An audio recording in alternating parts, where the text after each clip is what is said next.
سيزن جديد، اول حلقه في السيزن ده AI سيزن. انا عارفه ان انا بقالي فتره عماله بوست وانزل حاجات تحمسكم على هو السيزن ده عباره عن ايه.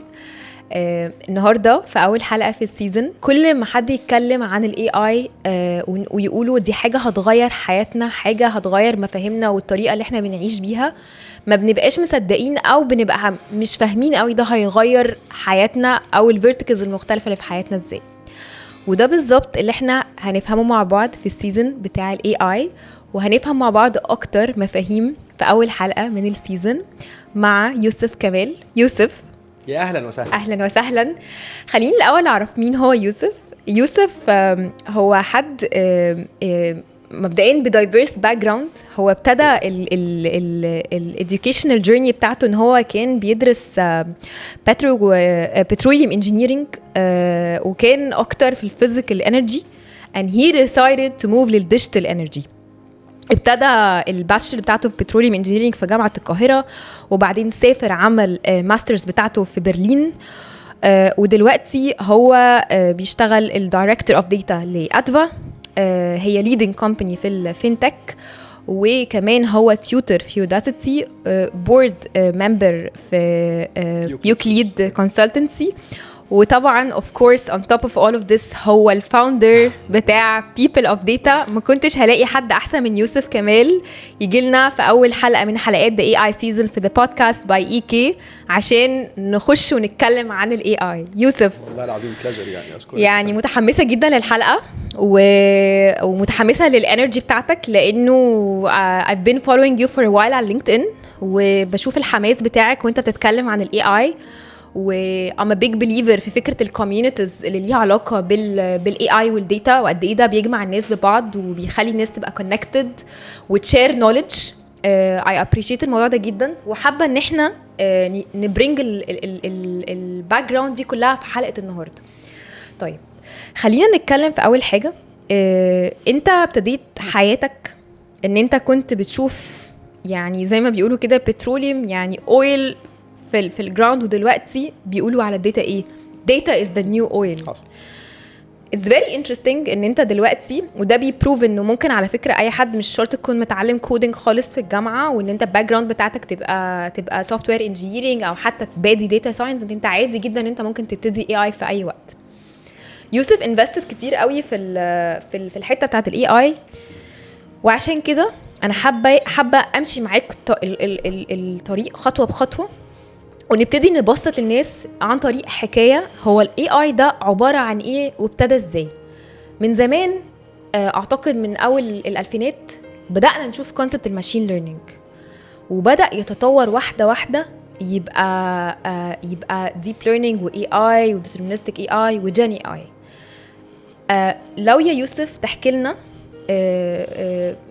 ازاي انت شايف الفلو مشي، وتشرح لنا ببساطة المفهوم بتاع الداتا ازاي تطور من ماشين ليرنينج، واشمعنى في اخر كام سنه الهايب بقت جامده قوي كده وكل الناس بتتكلم اي اي مع انها حاجه موجوده من الالفينات. احنا دلوقتي في عصر والله العظيم في منتهى الغرابه. انا اول ما قابلتك قلت لك انا هتجنن، نايم 8 الصبح عشان قاعد بكود حاجه، يا نهار ابيض. وبعدين احنا المفروض ان احنا فاهمين في التكنولوجي، وبنكونسلت الناس وبنساعد، يعني فاهمين بالكور التكنولوجي نفسه.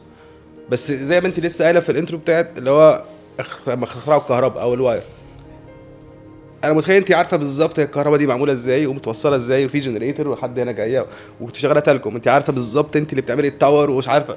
بس هو مش منطقي، يعني هو فعليا مش منطقي، يعني مش، ما فيش حاجه اسمها كده، مفيش حاجه اسمها ان في نور جاي او انا اكلم حد ريل تايم او اكلم حد فيديو كول، ما ان انا عارف بالظبط هي بتحصل ازاي وانا اللي بعملها بايدي. نفس الكلام في الاي اي، انا مفيش حاجه اسمها كده، مش مقتنع انا خالص بالنسبه لي. بس وده اللي قاله سام التمان، قال لك هم وصلوا لمرحله ان هم مش فاهمين هو التكنولوجيا حاصله ازاي. يعني هو عارفين ان هي عملوا حاجه وضربت منهم وبعدين طلعت جامده، فقاعدين بقى بينفستوا فيها اكتر، بس هو في الاخر بلاك بوكس، محدش فاهم ازاي بيحصل. وده حلاوه الموضوع. بس النهارده التكنولوجي كل يوم بتتطور بشكل مرعب. يعني انت بتقولي الهيستوري بتاع حاجه ازاي، هو الداتا ساينس او الماشين ليرنينج موجود من الستينات، فلما نقام بقى اللينير ريجريشن والالجوريثمز بقى واحده واحده بتتطور وبالراحه، وما كانش فيه جي بي يوز وهكذا. بس مثلا كنت الداتا ساينس واي اي هم كلهم نفس المجال. جت داتا بتترين عليها بتعمل بيها اي اي موديل. فايت اول ستارتس وذ الداتا. فيعني مثلا في 2010 الداتا ساينس كانت ذا سكسيست جوب اون ايرث. ليه؟ علشان دي جديده وهاو تو يوتيلايز وهاو تعمل كونفرجن وازاي تعرف تعمل مونيتايزيشن وازاي تعرف تشير تجرو الريفينيو بتاعك. بس لما الداتا بقت كتيره وبعدين العلم فيه حاجه كل ما الناس تغوص في العلم بيتفرع. يعني زي ما كانش في حاجه اسمها داتا انجينيرنج. داتا انجينيرنج ده اللي هو ازاي تحط الداتا في الاماكن الصح، تاخدها من الداتا سورسز المختلفه وتنظفها وتظبطها وتروقها علشان بعد كده الداتا ساينتست تيجي يشتغل عليها، وبعدين الراجل البي اي انجينير يجي يرسمها ويظبطها. فكل لما الناس بتنفست اكتر كل خلاص بقى اصبح ده داتا انجينير، ومن هنا بقى اصبح بس براكتسز والتولز والكلام ده كله. بالاي اي بقى في حاجه لطيف ان احنا وصلنا بقى دلوقتي في الاي اي. يعني احنا مثلا كنت شغال في السي اي بي داتا ساينتست، فبنعمل ايه؟ بنعمل اي اي مودلز. فالكلام من زمان خالص اي اي مودلز بقى فيها علاقه بالبريدكشن، ازاي تعرف تعمل بريدكشن للي جاي اكوردنج تو الهيستوريكال داتا بتاعتك. فبتقول والله بتشوف الناس دي ممكن تعمل ايه. واشهر حاجه فيها اللي احنا كل يوم بنتعرض لها الالجوريثمز بتاع التيك توك مثلا واليوتيوب والكلام ده. هو عارف ازاي انت مين علشان بيشوف والله انت بتقعد كام ثانيه وهكذا. فالحته دي كلها موجوده من زمان. الهايب بقى حصلت النهارده بسبب الاوبن اي عملته. هي فجاه طلعت الموضوع وخلاص، مع ان كان في جوجل مطلعاه من زمان بس هم كانوا خايفين يطلعوه للماركت، صح؟ فقالوا يلا بقى وتوكلنا على الله. ومن هنا بقى كله بيتعلم وكله بينفست. حتى اي دبليو اس راحت اشترت انتروبيك ب 3 مليار ومش عارف ايه، في كميه فند هنا في القصه. فاول ما طلع الاي اي في الحته دي او اوبن اي كانت الشات بوت، اللي هو بقى ساعتها كان بتساله اسئله، هو في الاخر هو ريبوزيتوري مذاكره الانترنت كله وعارفه كل حاجه وتدي له معلومات يرجع لك. انا عارف بالظبط هي بتحصل ازاي بالظبط، بس انا برضو مش فاهم بتحصل ازاي. فاهم قصدي ازاي بالسرعه دي؟ ماشي. هو بيقلب كلام كله زيرو وانز وبعد كده بيعمل سيمانتك سيرش، بيدور ويطلع حاجه بسرعه وكلها بروبابيلستيك. فهو كل شويه بيبريدكت التوكن اللي جاي، الحرف اللي جاي لو يجوز اللفظ يعني. طيب بس في بقى نوشن تانية لذيذه قوي، ان عصر الشات بوتس خلص. يعني ايه؟ ان دلوقتي هو دي، ما انا مش عايز حد يساله سؤال يرد عليه، ده جميل وعظيم، بس خلاص هو اصبح ديموكراتايزد اوريدي. لو كان على شات جي بي تي الفري فيرجن فعظيم، لو قعدت دفعت شويه فتمام. وكده كده برضو سام التمان قال لك ايه؟ قال لك انت مصاريف الاي اي اصبحت خلاص زي الكريدت بتاع التليفون. انت كده كده عندك مصاريف شهريه هتدفعها، فانت منها هتبقى الاي اي عشان تاوتوميت حياتك والكلام ده كله. النهارده بقى احنا في عصر الورك فلوز، فانت ايجنتك اي اي والورك فلوز. يعني ايه بقى الحته دي؟ ده عندك تشات بوت، انا دي البلاتفورم اللي انا بتكلم بيها، اللي هو هتواصل مع البيزنس عن طريق الشات بوت ده عشان اوفر بقى كل حاجه الافشنسي والتايم. بس الشات بوت بقى ده لما يتعمل له ايجنتس، فبقى عندك ايجنتك اي اي، فانت عندك مجموعه من الايجنتس كل واحد بيعرف يعمل حاجه. فواحد بيتكلم معاك بالطريقه اللي انت عايزها، وبعد كده انا مثلا بتكلم اسال عايز اكنسل بوكينج مثلا او عايز احجز حاجه، فهو عارف انا مين، هيبتدي يسالني الاسئله الريسبكتيف، وبعد كده يروح يحجزها، يعمل انتجريشن مع السي ار ام ولا مع جوجل شيت، يروح يحجز الحجز ويرجع لي ويقول لي ويطمن عليا. طب انا البضاعه بتاعتي فين؟ في امازون مثلا، فيجي يقول لك والله انا دخلت على السي ار ام بصيت انت حاجتك فين وارجع لك تاني. فانك تعرف تعمل اوتوميشن، هو ده بقى ده بالنسبه لي ده حاجه عظيمه، لان هو متخيل ان هو هيساعد معظم البيزنسز. انا كل ما اتكلم مع حد بقالي كام يوم بتكلم مع ايه، بتكلم مع ميرشن بيبيع لحمه ولا مش عارف برجرز على لتري لحمه، يعني لحمه مجمده، عايز اوتوميشن. الراجل مركز الصيانه بتاع العربيه مش اللي هو التوب، بس اللي هو مركز اللي هو في النص، يعني هيتجنن على اوتوميشن. اللي كنت بعمل حجامه من كام يوم، الراجل بتاع العياده هيتجنن على اوتوميشن. فانت بتتكلم ان التير بتاعه الاس ام ايز اللي هو ما عندوش ولا عنده النو هاو، او لا مش عندوش النو هاو، يو دونت نو وات يو دونت نو، هو مش مذاكر كفايه او يعرف ان في حاجه ممكن تساعده، ولا هو ستارت اب فيعرف يريس فلوس فيروح يجيب بقى طقم انجينيرز ويدفع لكل واحد كام فهو مش في الحته دي، هو عايز السولوشن. هو يوزر عادي تلاقي عنده مشكله وسامع عن حاجه بس مش عارف يمشي ازاي او يكلم مين او يعمل ايه بالظبط كده، ومعوش فلوس انه يعمل الحاجه دي بالظبط كده. يعني بس يعني طيب انت حكيت عن الشات بوتس وحكيت عن الايجنتس، وطبعا انا شايفه حماسك قوي هتجنن والله العظيم، شايفه حماسك 8 الصبح عشان هتجنن يجامب دايركتلي حته الايجنتس والورك فلوز. ولكن للناس اللي بتسمعنا هم محتاجين يفهموا بس البارت بتاع انه الايجنتس معموله ازاي والشات بوتس معموله ازاي، ايه التكنولوجي اللي وراه. يعني الشات بوتس لو تحكي لنا يا يوسف، اتوقع ان هي deterministic AI، ولكن الاجنتك AI مختلفه. فلو تحكي لنا التكنولوجي behind it، الكلام ده شغال ازاي في الباك ان جراوند؟ هو probabilistic لان هو بيبريدكت النكست توكن. برضو كلمه توكن هي حاجه جديده قوي للناس، مش فاهمه يعني ايه توكن. هو التوكن ده هي دي العمله بتاعه الشات بوتس، فاللي هو الكريدت سيستم بتاعه، فهو بيعتبرها تقريبا التوكن ده كأنه كلمه صغيره، كلمه مكونه من 3 4 حروف، فهي ليها حسبه كده بس ما حدش مش معروفه خالص يعني. انا بس حاولت ادور هي اولموست كلمه صغيره يعني. فده بيحسبها بتوكن، فانت بتقعد أوكي. بقى تحسب كام توكن، هو ده ده الاستهلاك بتاعك، فانت دي العمله الجديده بتاعتهم يعني. اوكي.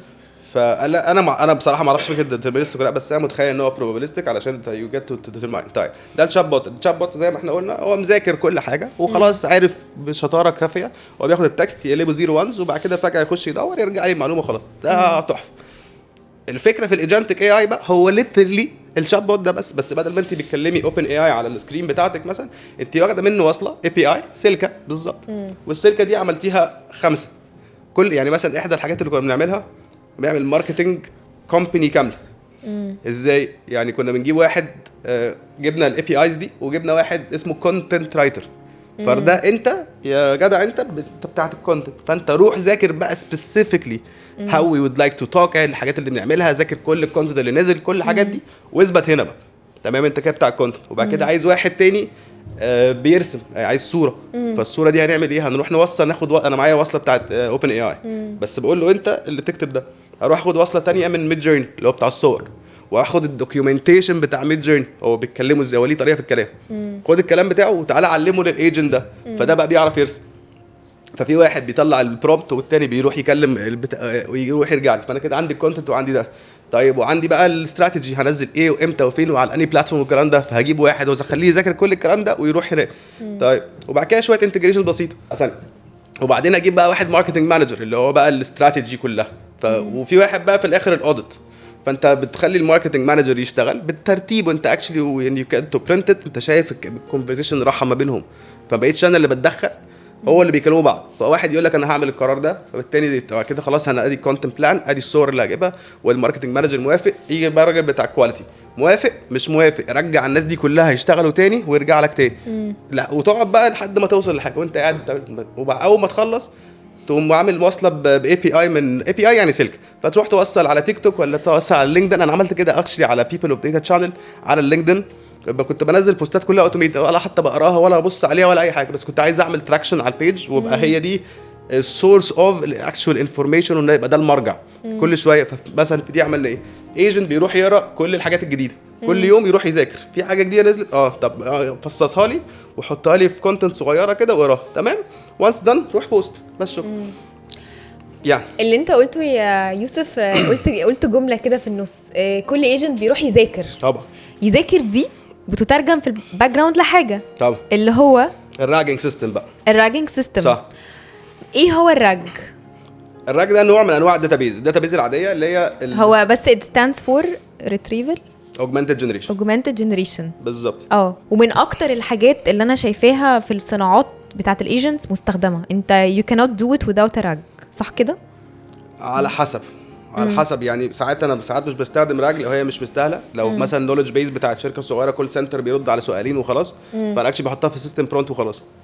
بس دي ممكن تبقى ساعات ليها علاقه بالافشنسي او بالكوست، يعني السيستم برونت انا هحط كل الكلام فيها فليها يعني على حسب اليوز كيس. بس ديفينتلي الراج من اهم الحاجات اللي في الدنيا. انت يعني ايه بيذاكر؟ يعني انت مثلا عايز واحد يكون هبالغ طبيب، طب ما انا لازم اجيب له بقى كل كتب الطب سبيسيفيكلي ذاكرها، بس دي كتب كتيره قوي بالظبط. فدي كلها بتتقلب لزيرو وانز وتتحط بسترنج كده طويل كله زيرو وانز، فهو بيخش يدور عليها ويرجع لك انت عايزه. عشان كده بقول لك هي ديفينتلي بروبابيلستيك يعني. في الناس اللي هتبقى فاهمه شويه او بتحاول تذاكر شويه عن الاي اي، هيقول لك ايه ده؟ طب ما هو مش اللارج لانجويج مودلز اوريدي دي حاجه كبيره قوي مذاكره كل حاجه في العالم عن كل حاجه، طب ما ايه الفرق بين ال ام والراج؟ هو الراج ده بيتعمل لل ام عشان تخليه سبيشالايزد اكتر في حته معينه، وممكن تقول له ما تسيبك من كل اللي انت ذاكرته، لا بص لي هنا بس. انا عايزك تكلمني انا بس. وبعدين هو في اللارج لانجويج مودلز، هو اسمه لانجويج موديل اصلا. فانت عندك سمول لانجويج مودلز او وفي SLMs و LLMs. فهو يعني هو it all depends على السايز، والسايز ده بيديبند على هو ذاكر ايه. فهي بس هو ممكن وذاكر ايه ده مش لازم يكون معلومات، ممكن يبقى اللغات. يعني احنا مثلا احدى بروجكتس اللي بنشتغل عليها فان احنا بنترجم، مش عارف من حق اقول ده اونلاين ولا لا يعني، بس في راجل محترم جدا وعلامه في مصر، علامه في مصر، وعنده مذكرات وعنده كتب وعنده 50 ليترلي 50 بوكس، بس هو بيكتبها بالمصري وعشان يترجمها فاحنا ليترلي عاملين ورك فلو عشان نترجمها بكل اللغات، فترجمناها بالبرتغالي وهنترجمها بالمالتيز وكل ده. فالتشالنج هنا كان ايه بقى؟ ان مش كل المودلز بيتكلموا كل اللغات كويس يعني. أيوة. ده بالظبط. وبالذات احنا انجلش وفرنش كده ماشي تمام. والعربي يعني في الاول كان عربي وحش صح، فابتدى يتطور شويه يعني دلوقتي. ما جربتش الصراحه اي ايجنت بالعربي، بس انا جربت حاجه عن تجربه شخصيه، وده اللي هياخدنا بعد كده شويه نتكلم على برومبت يعني. بس انت لو انت مديزاين الايجنت بتاعك ببرومبت انجلش وانت عايزه نيتيفلي يتكلم اي لغه تانية، وانت برومبت انجلش بدون ما تعلمه كلمات اللغه التانية، بيضرب. متخيل بيضرب خالص. متخيل. لا عشان احنا تعبنا في القصه يعني. البرتغالي وكان مش من اللغات المنتشره قوي، والعدد الناس البشر بتاعهم قليلين غير مثلا الاسباني، فاهم قصدي؟ فانك ازاي بقى تعرف تجيب موديل بالاخص مذاكر اللغه دي؟ فهي النوليدج از مختلف، انه اتس نوت اونلي اباوت العلم، هو اتس اباوت اللغه انت بتحاول تعمل ايه. وبالذات في العربي الجماعه في السعوديه وفي الامارات الله يبارك لهم عاملين مودلز بالعربي ومصروف عليها مصاريف لا نهائيه. لما السعوديه والامارات تقولوا احنا هنعمل LLM عربي بقى، فعاملين علام وعاملين التاني مش فاكر اسمه ايه بتاع السعوديه. فاكشلي يعني الريسيرش والجماعه الباحثين في الاي اي عظمه بصراحه. احنا بقى انا ماليش دعوه بالريسيرش، انا بقى هو الراجل هناك قاعد شغال، والراجل مثلا الاي اي ريسيرش بتاع اوبن اي اي مش عارف بياخد له $1 مليون في السنه ولا ده ربنا يبارك له تمام. انا مش عارفه نفسه مش هيحصل يعني، ولا عندي العلم ولا عندي، بس هو يعرف يعمل الكلام ده ويجي يديني الموديل كده. هيديني موديل بطريقتين، يا اما يديني اوبن سورس موديل وده زي ميتا الله يبارك لهم، يا اما هيديني اي بي اي. وساعات الاي بي اي بتبقى ارخص من ده على حسب الورك فلو بتاعك.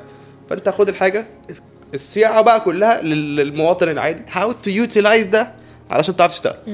لا السؤال بقى انه امتى استخدم الموديل الصح في اليوز كيس الصح عشان ابقى بطلع الاكسبكتد اوتبوت اللي انا عايزاه versus الكوست اللي انا مستعده ان انا اصرفها على الحته دي. انا بحس ان دي يا يوسف من اكبر التشالنجز، بالذات لو اي حد ما عندوش خبره بالمودلز المختلفه.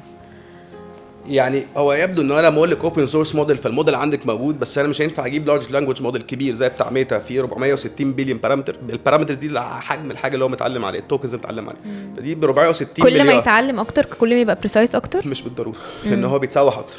كل لما يتعلم اكتر بيهلسنيت، هيبقى بيلوز سكوب على الحاجه اللي انت تسال عليها بالظبط. فدي بقى تبقى صياعه ازاي بقى تعرف تعمل السيستم برومبت، ازاي تديله راك شويه عشان تقول له تركز معايا. اصلا لو انا في حاجات انا مش محتاج فيها راجل كبير ده، انا في موديل عامله ب 1 بليون بارامتر، موديل عبيط خالص، 1 1 بليون بيشتغل على اي كمبيوتر، بس اديته شويه حاجات وبقى يطلع لي احسن حاجه في الدنيا. لان في الاخر when it comes to يعني في جمله مش بتتقال ان في 80%، ما اعرفش الستاتستيك صح ولا غلط يعني، بس 80% من الايجنتس اللي بيتعملوا لا يستخدموا في الصناعه، اللي هو هلك يعني which is ماشي ده معروف يعني. هل ما كانوش عندهم البرودكت فيت المناسب؟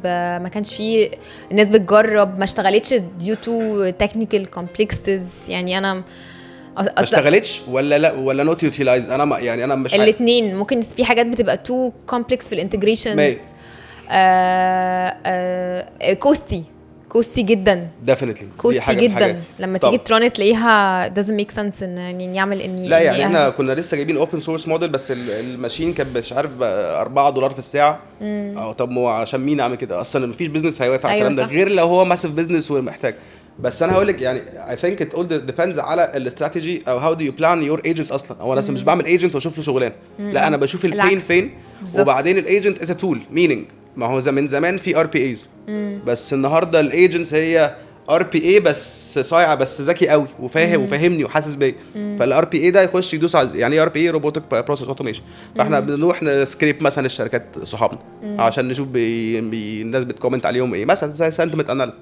فانت بتقول له خش هنا روح اعمل ده اعمل ده، بس التاني هو بيتصرف لما يلاقي ان هو تشالنج فيروح يحله وبتاع. يعني مش عارف، ما اعرفش هم ليه لا تستخدم، بس هديكي مثال. في برضو سيمر ستاتستيك على الداشبوردز ان بيقول لك مش عارف نفس الرقم 80% من الداشبوردز لا تستخدم. دي انا فاهم كويس قوي ليه، لان انت بتخش تحط ارقام كتير، تحط داشبورد كده ادي باي تشارت وتقعد ترسم. طب وبعدين بقى فين المعلومه؟ انا استفدت ايه؟ ما هو انت هتيجي تقول لي والله انا بعت عندي 10 الباي تشارت العاديه عندي كام منتج وعندي كام زبون وبعنا بكام، الحاجات العاديه جدا. انا ما استفدتش حاجه، ما انا مش عايز اشوفها على سناب شوت ليفل، لان انا بني ادم، انا في الاخر المعلومه فين حضرتك؟ فبدل ما تبقى على سناب شوت ليفل، لا انت تدالي على التايم لاين ليفل، وبعد كده تقول لي خلي بالك جمعاتك اصبحت على اليوم ليفل، على التايم ليفل، ومداني في الشارت دي. ده كده اول ليفل. في بقى الليفل اللي بعده انا اتحسن ازاي؟ ما هي فرحتي انت بتقولي المعلومات دي، طب خش بقى اوبريشنالي وقول لي المشكله فين وازاي احسن منها. فده اللي الايجنتس بيعرفوا يعملوا النهارده، وده يعني انا متخيل ان الصناعه كلها هتتغير تماما in terms of how you develop and how things are utilized بعد كده. لان انت basically بتحط عقل قوي جدا عنده قدره على اتخاذ قرارات، اللي هي الفانكشن كولينج، اللي هو انا دلوقتي هو يفهم لوحده ان انا دلوقتي يعني مثلا شات بوت بتاع البوكينجز، واحد داخل يسلم عليا، فانا هرد عليه مساء الخير. مساء الخير يا فندم، اهلا وسهلا، هحب اساعدك ازاي النهارده؟ فيقول لي والله انا عايز اجيب 2 برجر و2 شيبسي، ما اي حاجه. فهو فهم المنتجات وراح بس في الراج وفي البرودكت كاتالوج، عارف المنتج ده بكام، وراح قال له المنتج ده، وبعد كده عارف الحاجه، قام راح السي ار ام، عمل فتح تيكت وعمل الكلام ده ما كانش موجود اصلا يعني. طب يعني فده علم جديد بصناعه مختلفه بناس هتمشي صريحه بقى، عشان ما نطولش على بعض، في ناس هتمشي وناس ما يعني للاسف يا جماعه الاي اي هيطير شغلانات صريحه والله العظيم صح. ما عشان كده انا دايما بقول هو الفكره مش ان احنا نخاف من الاي اي، بس احنا نتعلم ازاي نتعامل معاه ونشتغل بيه ايا كان الصناعه بتاعتك، لان شئت ام ابيت هي اتس نو برينر، اتس gonna بي انتجريتد في كل حاجه. اصلا طريقه تفكيرنا زي ما كنت بقول في الانترو في الحلقه، احنا ما كناش فاهمين احنا ازاي ممكن ننور النور بسلك. دلوقتي انت مش هتعرف تشتغل من غير ما يبقى بتفكر بطريقه، يعني your mindset لازم تبقى بتفكر باي اي. الحاجه اللي كنت بتعملها في ساعه ممكن تعملها في دقيقه دلوقتي، فبرودكتيفيتي مبالغه. فانت لو اللي حواليك كده التاكس كمان عليهم خط. انا متخيل ان التاكس يعني بقول لك امبارح كنت قاعد بكود حاجه، انا مشغل 7 ايجنتس كل واحد بيعمل حاجه وخلص لي بروجكت. اقسم بالله لو كنت هعمله عادي كنت هجيب سكواد دي تقعد 3 شهور ونقعد نبلان ونقعد نتخانق ونقعد نخش كولز وسكرام ماستر وبرودكت اونر وستاند ابس على فكره هيبقى ديفينتلي الهيومن هنا احسن ديفينتلي. يعني مثلا ما اعرفش، بس الفرق الار او اي قد ايه باشا؟ انا طلعت يعني اما انا واللعبه دلوقتي كلها اللي يطلع الاول، يعني انا طلعت خلاص، هنقعد بقى نهلك ماشي. بالظبط انا اسف عايز اقول حاجه، انا كنت بتفرج على بودكاست بتاع توني روبنز تقريبا، مش فاكر اسمه ايه، اللي هو الراجل بتاع طيب كنت مع داريو باسيو. هو كان بيتكلم على ان في خطر عنيف على البوبوليشن، ان في شغلات هتتدمر وفجاه فالناس ما تعرفش. يعني مثلا بس هو كان بيضرب مثل مبالغ في امره عن سواقين التريلات اللي في امريكا، ان هم دي هتبقى اوتوميتد. الفكره او الكارثه هنا ان الراجل سائق التريلا وده بياخد فلوس كتير جدا هناك، فالراجل محترم جدا، هو ما يعرفش ان في اي في هتيجي الطياره. فهو الناس دي فجاه، وبعدين هو الراجل كان بيقول ايه؟ ان هي مش فلوس بس، هو مكنوني كشخص. انا يعني وات ذا فاليو ذات اي جيف، او اللي انا بديها للمجتمع. ما انا لو انت خدتها مني انا ما بقاش ليها لازمه. فانا واحد خدت مني فلوسي، 2 ما بقاش ليها لازمه، فانا حتى مش عارف اروح للعيال في البيت اشوف، لان انا القيمه بتاعتي راح. وانا فاهم كلمه القيمه دي لان انا شخصيا كنت فيها.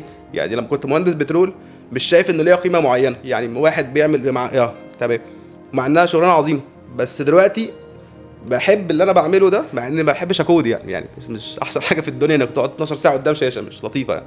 بس الفاليو اللي بديها للبيزنس واجي ادي له معلومه تحسن من الافشنسي بتاعته وتزود له كونفرجن وتعمل له مش عارف ايه، فانا بحس ان انا ساتيسفايد وهاخد فلوس، بس تحس ان انت ليك قيمه في المجتمع. فهو بيقول طب سواء التريل، الراجل بتاع الكول سنتر، الناس دي كلها هي فجاه مش هتلاقي لنفسها القيمه بتاعتها. فازاي بقى هو اللي هو بيعمله دلوقتي ان هو بيطور بقى من الناس دي ويبقى لهم education، واللي هو الجمله الشهيره واحد بيستخدم الذكاء الاصطناعي ولا تعرف مش ذكاء اصطناعي، فازاي يعرف يخلي الناس تبقى equipped. احنا بنتكلم بقى في اي حاجه، بنتكلم على محاسب، بنتكلم على اي حاجه، يعني اي حاجه فيها ذكاء اصطناعي يعرف يساعدك. الجمله بتاعتك من انا بشوف من الفاونديشنال انتراكشن مع الذكاء الاصطناعي هو انك تفهم البرومبت، حتى لو انت مش هتديزاين برومبت الايجنت، بس انك تفهم ازاي تكتب برومبت عشان تعمل حاجه بسيطه. احنا بقى مش بنتكلم في ليفل ان انت هتانتجريت وهتعمل ايجنتس وهتعمل فلو، لا انت فاتح جيميناي، فاتح كلود، فاتح ايا كان، وعايز تساله على حاجه. طريقه سؤالك احنا تحس ان دي حاجه اورجانيكلي كلنا اتعلمناها، انه لما تقول له حاجه وبعد كده ما يطلعلكش الاجابه اللي انت عايزها، فبتقوم عامل ايه؟ سائل الحاجه بطريقه مختلفه. وبعدين لقيته قرب، بس انت قلت ايه؟ لا طب انا هعدل كلمه كده في سؤالي، فتلاقي ده قرب لي قوي. ساينتفيكلي في عالم الاي اي ده اسمه برومبت وفيو برومبت ترايلز، لو انا فاكره الاكسبريشن. في حاجه اسمها برومبت انجينيرنج، بس برومبت انجينيرنج انه انت بتحاول تخلي الموديل يجاوب عليك.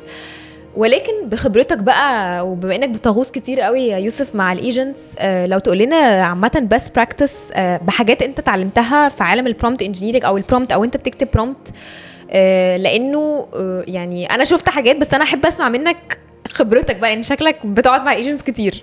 انا شقيان مع الايجنتس عامه، انا بصرف كميه مصاريف على الايجنتس والله العظيم. هحكي لك بالظبط. انا متخيله البيل بتاعتك اخر الشهر في رقم اي اي. لا يعني هو في حاجه اللي هو البير اور، الكوست بير اور اللي مثلا لشاب يعني في مصر، في مش عارف الهند ب $8، في مصر ب 10 15 $20، في المانيا ب 50 ل100، طبعا على حسب السينيورتي ليفل. فاحنا نقول $10 في 500 جنيه صح؟ وانا امبارح مشغل 7 ماشي، وبدفع على الساعه 500 جنيه. فانا بدل ما كنت هجيب بني ادم على راسي طبعا عشان هو متعلم ومذاكر وداخل اي تي اي وكل حاجه، بس انا هجيب بني ادم، بدل ما هدي بني ادم واحد 500 جنيه في الساعه، انا هجيب 7 اشطر منه مليار مره بالظبط، وكلهم هياخدوا 500 جنيه في الساعه. فانا ليت امبارح دافع رقم، دافع $200 في يوم، بس عشان ايه بقى؟ هو طلع لي شغل في 6 شهور والله العظيم بجد، بتاع شغال هورولك يعني بجد شغال ومش لافابل، يعني لافابل بيعمل حاجات لذيذه، انا قاعد جوه الكود بقى، قاعد معاه. طيب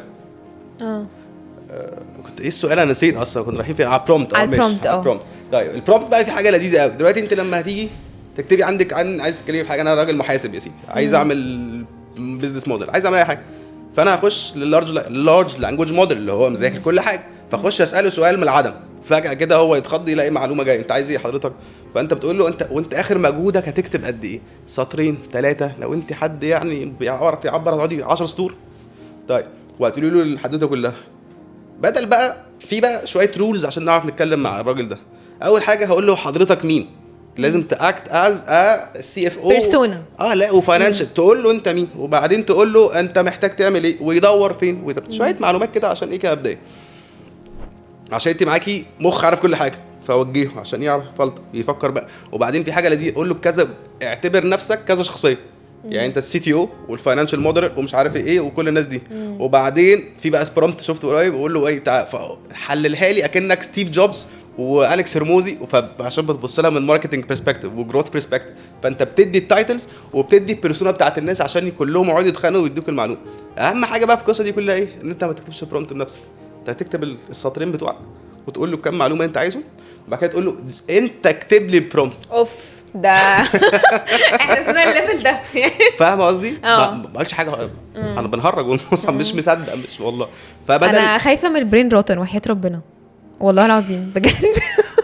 يعني اللي مش عارف يتعامل بالتولز كويس، الليفل اللي هو بتاع هو كمان هيكتب لي برومبت اللي هو طب يا جماعه لا احنا عايزين نشغل مخنا، فاهم يعني؟ بصي، وانا اصلا مثلا على مثال الكالكوليتر، انا بجد ضعيف في الرياضيات بجد، يعني مضحك، يعني مضحك، ما في ارقام كده اللي هو كام، اسالني اي رقم من المصحف ما اعرف ارد وعد يعني. فانا مالي اصلا، مش عايز يبقى عندي الخبره دي، طب ما انا معايا كل اهو تمام يعني. في برين روت من وجهه نظر الاكشوال امبلمنتيشن. طب بس الراجل يعني كل الناس تستخدم دلوقتي علشان بيطلع لك افكار في البيزنس عظيمه. ما هي دي الفكره يوسف، مش بقول ان هو مضر في العموم، بس هو فكره ان الاويرنس اوف تستخدمه ازاي، وانك ما تطفيش ده يعني. ما هو انت بتشغل، انا بقول لك انا ضعيف في الرياضيات، بس انا بشغله في حاجات تانية. يعني النهارده بعد كلود كود اللي هو نازل بقاله اسبوع ولا اسبوعين، ما اعرفش بقاله قد ايه، بس انا متعلمه بقالي اسبوع، انا احلم باللي انا عايزه يعني وانا جاي في الطريق قلت في 3 حاجات عايز اعملهم النهارده، خلاص اروح اعملهم، احلم باللي انا عايزه واخش اعمله لنفسك وخلاص، وانا عمره ما هعرف اعمل احسن منه. فانا اي دونت نيد ان انا ابقى تهلك في الحته دي. انا هعرف ابقى كرييتيف. صح صح. عايز بس ازود حاجه في البرومبتنج دي. فبدل ما انت هتكتبي 3 سطور هو هتقولي له شايف ده يكتب لي برومبت محترم بقى، بيست براكتس برومبت وبتاع، هيكتب لك برومبت 10 بجد 10 صفحات. ده البرومبت مش الاجابه. فتقوم واخد 10 صفحات دي مديها له، فيديكي بقى والله كانك فيدباك لوب، اللي هو انت طلع لي الاحسن برومبت، فالاحسن برومبت هيطلع لي احسن اجابه. انا مره طلع لي دوكيمنت 100 صفحه، يعني هو الاجابه بتاعته دوكيمنت 100 صفحه. عشان ايه؟ عشان عملت شركه كامله. تعالي نرجع للحته بتاعت الايجنتس، لانها اكتر حاجه دلوقتي هي الهايب، وشكلها هتكمل معانا حبه الا ما الله اعلم هم هيخترعوا لنا حاجه تانية نتسحل فيها.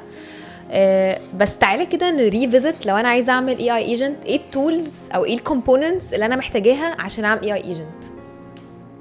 والله بقى في حاجتين، ودي بقى اللذيذ اللي في الموضوع، ان انت تعرف تعمل فلوس. دي بقى الجمله بقى المعروفه اللي هو ما انت عارف الجمله بتاعت اللي هو ما كل حاجه على النت. طب ما انا ما فيش يا عم، انا فين اديني فيديو، اديني حاجه ذاكرها، صح؟ نفس الكلام في فكره اللي طب ما انت تعرف تعمل فلوس من البيت يا باشا. ازاي؟ لحظه اقول لك بقى ازاي، بسيطه خالص. عندك طريقتين. اول حاجه لو انت تاكي فهتكتب كود. الكود ده فيه طريقتين، يا اما هتكتب كود من الاول زي لانج تشين والشباب التاكي عارفين، فمن الاول بقى خالص، يا اما اجيب لو كود اللي هو زي مثلا كرو اي اي. هي اوريدي كتر الف خير والراجل عامل كل حاجه. ليفل لابس وكرو اي اي. ليفل لابس ده بتاع الصوت. كرو اي اي دي هي بيعمل الايجنتس، ده بيور ايجنتك اي اي. طب انا ما بكتبش كود خالص، عندك حل من 2 تانيين، اصل هي شجره كده، شوف انت مين وحط نفسك فيها. بس هي الموضوع كله انك عارف، كان في صوره فيديو على انستغرام زمان بينزل اللي هو اقفل على نفسك 6 شهور واتمرن وكل كويس وترجع للكوكب. والله العظيم اصل دوبل انا عملت بنفس 6 شهور دول، اختفيت شويه شكرا يا جماعه.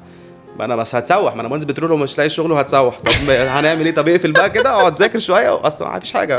فلو هي كلها في 6 شهور اكشلي اقل، انت بتقولي 3 شهور. 3 شهور بقيت وبعدين مش محتاج، انا مش بكتب كود يعني في يوم الطبيعي، انا مش بكتب كود يعني. حتى وانا بديتا ساينس بقى اللي هو العادي بقى، الصنايعي ديتا ساينس عادي برضه ما بكتبش الكود.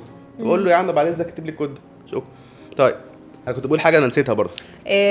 حاجه من حاجتين عشان نعمل اي اي ايجنت، فعندك طريق على حسب السكيل بتاعتك. ما شاء الله عليكي والله. انا بنسى بقى لما اكون قاعد لما انا اللي بحاور، انا بقعد اكتب عشان انا مش والله. طيب الحاجه الثانيه بقى، والله انت راجل مش بتكود، فانا قاعد في البيت عايز اعمل فلوس. تعمل ايه؟ تعمل حاجه بسيطه. عندك 2 ويب سايتس، واحد اسمه make.com واحد اسمه n8.com.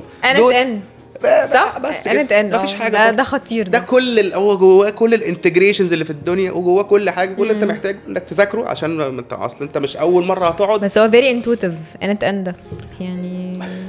في مثال عارفه بيعمل كل حاجه حرفيا. بيعمل كل حاجه في الدنيا. في الدنيا كل اللي محتاجاه تبقى عارفه انت عايز تعملي ايه، وتخشي تشوفي لك كام يوتيوب توتوريال وتعرفي البلاتفورم بيشتغل ازاي وتمشي حاجتك. كله فلوز ويو اي بيزد وكونكشنز وتدراج ودروب كده. ايوه لذيذ قوي، مفيش اي حاجه خالص. الفكره انك يو دونت نو وات يو دونت نو. انا ما اعرفش ان الخدمه دي بتتحل بان في حاجه بتحلها. هي دي الكارثه. صح. وانس انك ده اسمه اللي هو ده هدف البودكاست يا يوسف، to let people know. صح. صح. فانس انك عرفت خلاص، ما اصبحت كل حاجه على النت. ما انا عرفت المشكله اروح اجيبها. ما جبتش المعلومه خلاص. طب في وجهه نظرك، بما ان دي التولز، انا عايز اقول، انا اسف، عايز اقول حاجه. قول. ازاي هتجيب فلوس من على النت؟ ده هوك قوي. ايوه ده فيديو هوك قوي. كمل اتفضل. ازاي تعمل فلوس من على النت؟ هي حاجه بسيطه. اول حاجه هتخش على التولز اللي بنقول عليها اللي هو make.com و n8.com n8n. وبعدين هتخش تشوف ايه هي الكابابيلتيز. يعني خش على كرو اي اي وشوف الكابابيلتي، هو عنده التمبلتس كلها باليوز كيس كلها، فانت تبقى عارف اليوز كيس. تقوم داخل بعد كده تشوف اي بزنس عياده. بقول لك انا بايع اوتوميشن وانا في العياده، الراجل بيعالجني ولقيت المشكله وقلت له طب اعمل لك دي، بس انا عشان عارف انها معموله. طب انت هتعمل ايه؟ هتبقى عندك العلم اللي عندي اللي هو ايه، تخش تشوف التمبلتس كلها، عرفت انها موجوده وبعد كده تتعلمها في البيت، عرفتها خلاص شاطر تمام، اعملها لنفسك تمام، تروح تذبحها. انت بقى هتبيعها ازاي؟ والله الموضوع سهل وبسيط. انت لو جبت 10 بني ادم، لا اجيب لو الواحد خد الخدمه ب 10، يعني انت لو كلينيك هتدفع 10000 جنيه في سيستم، صح؟ يعني بتهيألي لو سيستم بيحل مشكله، لو عنده ناس اوبريشنز بيعملوا حاجات، فماشي 5000 جنيه اي خدمه. 5000 جنيه في 10 بني ادمين دول كام؟ ب 50000 جنيه. انت عايز 10 زباين عشان تجيب $1000. طب انت لو في الجامعه، انا ما كنتش احلم وانا في الجامعه يبقى معايا $1000، صح؟ طب لو عايز تكبر بقى شويه هتعمل حاجه اصعب، هتغليها اكتر. فانت لو بعتها ب 10000 جنيه ل 100 واحد، دول مليون جنيه ريكيرنج ريفينيو في السنه في الشهر. لو بعت ب 10000 جنيه ل 100 بني ادم، عندك 100 زبون، دول مليون جنيه MRR بس كده. طب في حاجه اسمها كده؟ يعني هو احنا في عالم الاي اي بنكتشف بصراحه، يعني احنا كل يوم في جديد. يعني انا اصدق ان ممكن يكون ده، بس انت بس يبقى عندك الرايت اودينس وتبقى فاهم او تجرب على الاقل يعني. انا بعمل بقى اكسبيرمنت النهارده، ان انا زي ما سام التون بيقول ان قريب قوي هنلاقي سولو فاوندر يونيكورنز. انا اللي بعمله دلوقتي بقى ان انا هبقى لوحدي، انا لوحدي حاليا وعندي تيمز، بس انا مش هم شغالين مع حاجاتهم، انا ما عنديش مشكله، انا هفضل انا اللي هعملها لوحدي، وهجيب ال 100 زبون من ابو 10000 جنيه وMRR. ده انا يعني مش فكره، مش عايز اعملها عشان انا عايز يعني طبعا فلوس عظيمه وكل حاجه، بس انا عايز اعملها تو بروف ان النهارده اتس اباوت تايم بالايجنتك AI انك تعرف تعمل شركه قائمه كامله وتعرف تعمل منها فلوس بسولو. وهرجع لك تاني بسولو فاوندر، بسولو بيرسون، بسولو فاوندر. وهجرب انا في اولها، هجربها والله. طيب وهرجع يا لك تاني. يوسف، نتقابل كمان شهرين يعني ما يعني على حسب انت عايز اوصل لرقم كام عشان نعمل تشيك بوينت كده، يعني. نشوف الموضوع وصل لفين. طيب خليني اسالك السؤال اللي بساله يعني لاي حد بيتكلم معايا في عالم الاي اي، هو ايه اكبر تكنيكال تشالنج كبارير للديفلوبمنت بتاع الايجنتس؟ الحياه مش ورديه خالص. ايوه، ما هو عشان كده انا قلت جراوند يو، عشان انت قعدت تقول وهنعمل فلوس، بس لا يعني الدنيا في البرودكشن وفي الحقيقه مش كده خالص. برودكشن سكيورتي دول بتهيألي اكبر مشكلتين كبار جدا جدا، بس محلوله. يعني هو في نوشن بتقول يا جماعه انتوا لو اعتمدتوا على الفايب كودينج ده هيسوح ويضربك الويب سايت وسكيورتي وهيوقع وكل الكلام ده. عندك حق، تمام. خش على لافابل، اعمل الويب سايت بتاعك. لو انت مش تاكي، لو تاكي كلود كود عظيم مش مصدق. لو مش تاكي خش على لافابل اللي هو فيه منه المصري لسه نازل اللي كان في شارك تانك اسمه ستانينج، يعمل نفس الخدمه عظيم ولذيذ وزي الفل. خش تقول له والله اعمل لي، انا راجل مكواجي وعايز اخلي الناس تحجز معايا المواعيد، فتخش تقول له الكلام ده بالعربي يقوم مطلع لك البلاتفورم بتاعك وتطلعه هو اوريدي سيلف هوستد وتمام. طب انا عملت الايجنت هعمل ايه؟ في تولز بقى روشه قوي. خش تقول له ذاكر الكود على كيت هاب كله من الاول، وخش شوف السكيورتي فولنربيلتي عامله ازاي، فيخش طلع كل السكيورتي فولنربيلتي، فتخلي الكود ال LLM بتاعك يخش يظبطها الايجنت بتاعك. طب خلصت الكلام ده، عايز تطلع برودكشن. طب انا لسه طالع برودكشن دلوقتي على حاجه اسمها اوتو سكيلينج. انا عمري ما اشتغلت اوتو سكيلينج قبل كده. اوتو سكيلينج ده اللي انت بتحط يعني ايه برودكشن، تحط البروجكت بتاعك على ماشين دي عشان يفضل تكلمه صح، يبقى دايما شايفك وصح صح. فالماشين دي اوتو سكيلينج، فهي بتكبر وتقفل، يعني بدل ما هي واحده بقوا 2 3 4 على حسب الحجم والفلو اللي جايه. فانا اول مره اعمل ده مش عارف بتحصل ازاي. قعدت قد ايه؟ عملتها في 3 ساعات. ليه؟ ما انا ما اعرفش اصلا. طب ما في ذكاء اصطناعي، ما هو انا عندي احسن مدرس في الدنيا، فاهمه قصدي؟ ايوه فاهمه جدا. يعني انا زمان لما كنت في CIB كنت مديري ساعتها اندرو، انا بتكلم عنه في كل حلقه لازم، عبقري يا نهار اسود، لا يصدق لا يصدق. وكل شويه اقوم داخل قاعد جنبه كده اقول له بقول لك ايه، حل دي ازاي، اعمل ايه؟ يعني على راسي يا اندرو يعني، بس ايوه فاهمك.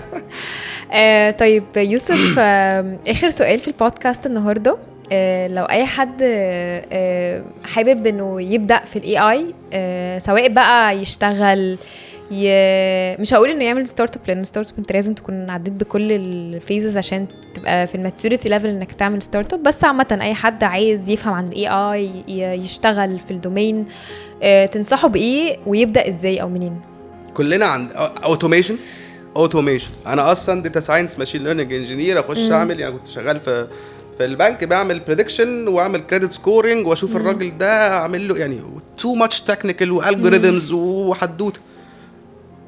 الموضوع بسيط خالص. عايز تعمل فلوس، موضوع بسيط خالص. انت دلوقتي او يعني عايز بلاش تعمل فلوس، عايز تادفانس. انت دلوقتي اجل نفس الراجل المحاسب، طب ما انا ممكن اعمل تولز كتيره تنجز لي الكلام ده. ومن اكتر ناس اشتغلت معاها في الفاينانس هم دول اللي محتاجين، لان هو بيدي كونسايل من كذا بلاتفورم. يعني مثلا لو البيمنت اجريجيتور بتاعه بيسحب منه داتا وبيعمل هنا وبيجيب الاكسل من هنا. طب ما دي سكريبت ب 3 جنيه ونص، ومش انت اللي هتكتبه. انت هتخش على شات جي بي تي تقول له بص حضرتك انا راجل بتاع فاينانس وعندي الداتا سورسز المختلفه وعايز اكون اريكونسايل الكلام ده بطريقه لذيذه وتوصلهم ببعض بحاجه مفيش حاجه خالص، وتخلص. هيبقى بيديك الكود ده تحطه ترنه. بس انت لازم يكون معاك اللغه. يعني انت ما ينفعش تروح تقعد في المانيا وانت مش الماني.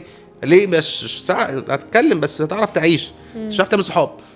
وبعدين فاهم قصدي؟ فانت عايز اللي جاي كله كود. يعني كان في سؤال انا ما كنتش عارف اجابته، اللي هو الراجل بتاع انفيديا، سي او بتاع انفيديا، كان في سؤالين: يا جماعه الناس تتعلم جينسن كود هانج. يا ترى عيالي يتعلموا كود ولا عيالي يتعلموا الصنعه بتاعتهم؟ ده سؤال الحلقه. هو بعد كده هو غير رايه تقريبا، ما اعرفش ايه اللي حصل، بس اللي هو دلوقتي يتعلم كود لان دي اللغه اللي انت محتاج تتكلم بيها علشان بعد كده بقى تعمل اللي انت عايزه. you can do everything، بس على الاقل بفهم الكود.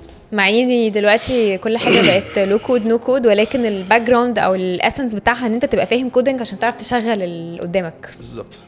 ايه افهم يعني، انا ما بقراش يعني خلاص بقى يعني، بس بقى فاهم انا محتاج اطلع برودكشن ازاي يعني. شويه معلومات مش تاخد مني شهرين. يعني الراجل بتاع الحسابات ده بتاع الفاينانس اللي هو هيعمل داتا انجينيرنج جوب بسكريبت عبيط، ما انت محتاج تكتب شويه كود صغير، او على الاقل تعرف تفتح الاي دي اي اللي هو السيستم بتكتب فيه يعني. حاجات كلها من على الوش ومش محتاج يعني مثلا. صح. ثانك يو سو ماتش يا يوسف. حلقه لايت وانترو للاي اي سيزون. استنوا بقى الحلقات الجايه، كل حلقه هنبقى بنتكلم اكتر على سبيسيفيك فيرتيكال هيتغير وهيتاثر ازاي زي ما كنت بحكي في البرومو. ويا رب تكون الحلقه مفيده. ثانك يو سو ماتش يا يوسف فور كومينج. بلاجر يا فندم. وهرجع لك بعد شهرين واقول لك اقول لك انا وصلت لفين في السولو فاوندر كومبي. والله اصل هتجنن مش هنام. ثانك يو. اشكرك يا فندم. ثانك يو.